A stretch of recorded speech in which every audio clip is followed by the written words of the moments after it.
Hello and welcome to 30 Days of Hoya. Today we will talk about Hoya species aff.burtoniae. You can see we have a very large plant here. This is a very tiny cutting.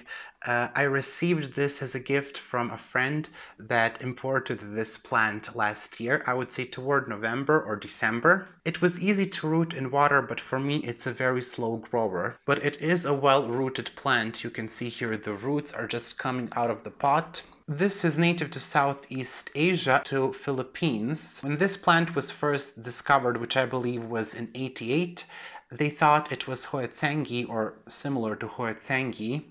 But later on, we found that hoyaspaffburtoniae actually is Hoya odetiae or something like that.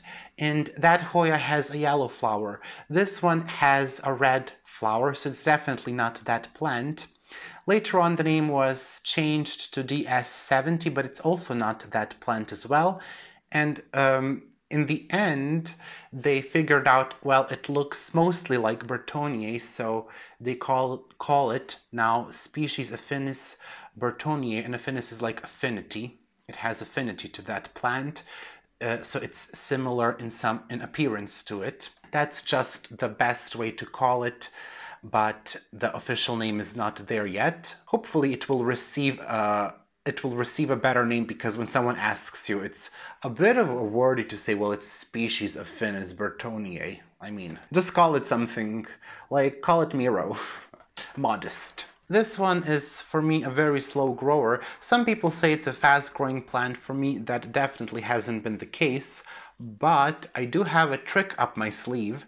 I was able to get a larger one, and I am gonna show it to you. The plant that I got is this one. I would say that this plant would prefer bright light, very bright light.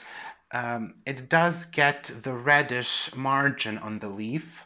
This one, you can kind of see some of that margin on the leaf if I move it back, and the new leaf will be a bit red.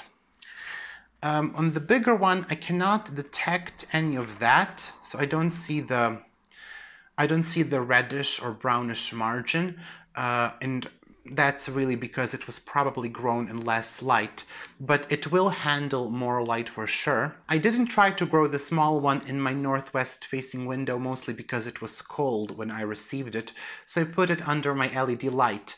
But it's a very small plant, so it's very far away from the light, and maybe that's why it didn't grow so fast. But we will try with this one to see if it will grow. The big one has several peduncles. You can see this is one of the peduncles here. The flowers are very small and red, and people say it smells like caramel, so I cannot wait to smell that. I usually don't like those sweet smells, but I love caramel. This Hoya will grow well in temperatures from 15 to 35 degrees of Celsius or from 60 to 95 degrees of Fahrenheit. I wouldn't go too cold with this Hoya, just in case, so that intermediate range would be best. I watered the small one every 7 to 10 days. The mix is very airy, like with the rest of my Hoyas, and I think that's possibly one of the biggest mistakes I made with this Hoya, putting the small cutting in this mix. It seems that cuttings will grow better if you put them in the mix of cocoa peat and perlite, with lots of perlite, and just mist them. I had some luck with new cuttings from my Hoyas that I rooted like that, and they take off really quickly. So this mix, even though you will avoid rot, it really doesn't retain a lot of water, and plants, when they are small, they just need maybe a bit more moisture.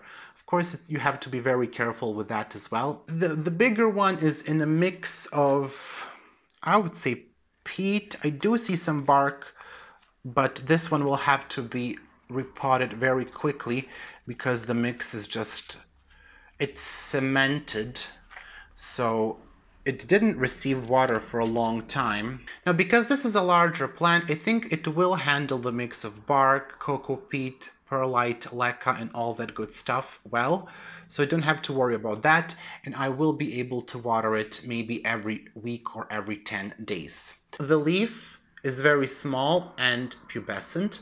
There is a variegated version that looks beautiful. It has yellow and pink and then a bit of red on the leaf and of course the green. It's just a stunning plant. I haven't seen it in sale, but probably the collectors will have the variegated version. It is said that this Hoya is very easy to bloom and that once it blooms all the time. I will let you know about that. I do have peduncles, so this is my cheat plant. I'm interested to see how long it will take for the small one to bloom, so I will not pot it with the big one. I will keep it separately, just as an experiment. But I think that the big one will bloom much sooner because, of course, it has peduncles already. I have seen this distributed to the garden centers more frequently and similar to this size, maybe slightly smaller. So I think you will be able to find it in your garden center, especially this year. So, just be ready.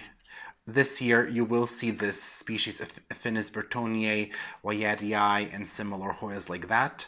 So be on the lookout for those. The variegated version, of course, you will not find in a garden center. I do believe you will have to go to your collector for that. I haven't even seen it in an orchid nursery or in a Hoya nursery, the variegated version, so you will just have to get that one from a collector and then grow it from a cutting. But that's fine. Most of the Hoyas are like that, so we do have to have patience in order to grow them nice and large. Thank you for watching. This was Hoya species Aff.burtoniae, and I will see you again in our next video.